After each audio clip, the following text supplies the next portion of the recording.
আসসালামু আলাইকুম বন্ধুরা, ইতিমধ্যে আপনারা সবাই অবগত হয়েছেন যে আমাদের ওয়ালটন ফ্যাক্টরি দ্বিতীয়বারের মতো এবারও গ্রিন ফ্যাক্টরি হিসেবে অ্যাওয়ার্ড পেয়েছেন। বন্ধুরা, এই গ্রিন ফ্যাক্টরি হিসেবে অ্যাওয়ার্ড পাওয়া কিন্তু চারটিখানি কথা নয়। এর পিছনে যে কী পরিমাণ শ্রম, ব্যয় এবং আন্তরিক ভালোবাসার প্রয়োজন হয় তা বলার অপেক্ষা রাখে না। যাই হোক, এই গ্রিন ফ্যাক্টরি অ্যাওয়ার্ড পাওয়ার ক্ষেত্রে আমি সর্বপ্রথম শুকরিয়া জ্ঞাপন করব মহান আল্লাহর কাছে। এরপরে যা বলবো সেটা হলো যে এই ক্ষেত্রে যিনি ভূমিকা রেখেছেন সর্বপ্রথম তিনি হচ্ছেন আমাদের এমডি স্যার। উনি যে বৃক্ষ প্রেমী, উনি যে বৃক্ষকে এত ভালোবাসেন তা আসলে আমি আপনাদেরকে বলে বোঝাতে পারবো না। গত বছর একটা অনুষ্ঠানে আমি বৃক্ষরোপণ নিয়ে একটি ডিসপ্লে করেছিলাম। সেখানে আমি দেখেছি উনি আমাকে এই কাজের জন্য কতটুকু সম্মান করেছেন। ওনার এই আন্তরিকতা, এই বৃক্ষপ্রেমী এর প্রধান কারণ জন্যই আমি ওনাকে ধন্যবাদ ও শ্রদ্ধা জানাই। আল্লাহ যেন ওনার সুদীর্ঘ হায়াত দান করেন। এরপরে যাদেরকে ক্রেডিট দিতে হবে তারা হচ্ছে উদ্যানকর্মী। এই উদ্যানকর্মীরা এই বৃক্ষরাজিকে নিজের সন্তানের মতো লালন পালন করে আজ আমাদেরকে এই অ্যাওয়ার্ড অর্জনের সহযোগিতা করেছে, তাই তাদেরকে আমার স্যালুট। যাই হোক, আমি কথা বেশি বাড়াবো না।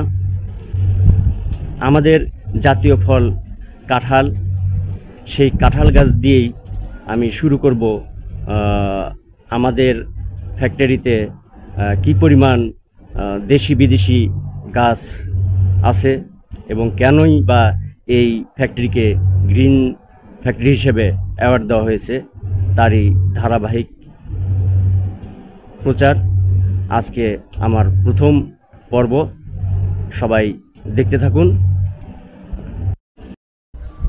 দেখতে পাচ্ছেন সারি সারি কাঁঠাল গাছ। এগুলি অবশ্য দেশীয় কাঁঠাল, যার ইংরেজি নাম জ্যাকফ্রুট। এই গাছগুলিকে এমন সারিবদ্ধভাবে লাগানো হয়েছে তা দেখতে সত্যি অসাধারণ, একবারে স্টেট বাই স্টেট সুন্দর। এই সৌন্দর্যও এই ফ্যাক্টরিকে অ্যাওয়ার্ডটির ব্যাপারে সহযোগিতা করেছে।